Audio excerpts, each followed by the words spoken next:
It takes an anxious person to tame an avoidant one. So, why do I say that?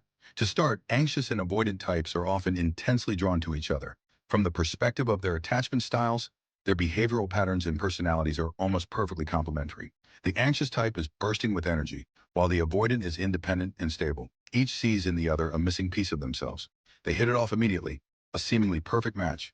But while their outward styles differ, at their core, they both carry a deep-seated feeling of being unloved. As the relationship progresses, it devolves into two giant babies fighting. In the anxious-avoidant dynamic, the anxious partner is usually the one driving the emotional output, while the avoidant seems gentle and compliant.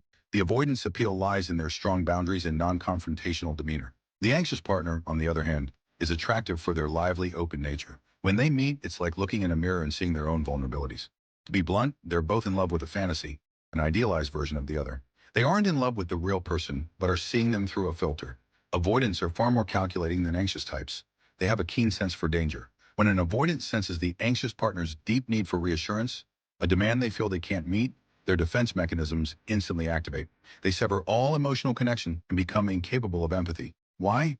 Because protecting themselves becomes more important than considering their partner's feelings. In their mind, you are not the perfect partner, and the relationship has no future. Avoidants generally lack problem-solving skills in relationships.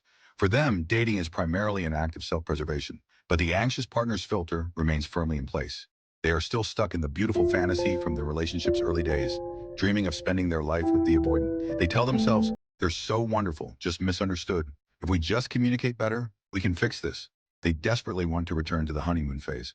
So they keep pushing, seeking answers, all while suffering, blaming themselves, overthinking constantly, and crying their eyes out. The anxious partner projects their ideals of love onto the avoidant, willing to invest endlessly in exchange for affection. But the avoidant, incapable of truly trusting others, sees this affection as a transaction. They interpret the anxious partner's love as a form of demand and calculation, and thus cannot accept it, especially when it comes with a side of insecurity and fear of loss. So you have two insecure attachment styles together. When the avoidant feels unsafe, they shut down and withdraw. When the anxious feels unsafe, their mind races and they demand answers. This ignites the classic pursuer-distancer dynamic. Both desperately need a partner who can accept them and empower them, yet neither can provide it. Interestingly, after their relationship ends, it's often the anxious partner who has the potential to become a secure type. The intense love they have for the avoidant forces them into deep self-reflection, leading to continuous self-adjustment and growth. The process, however, is painful and takes a very long time.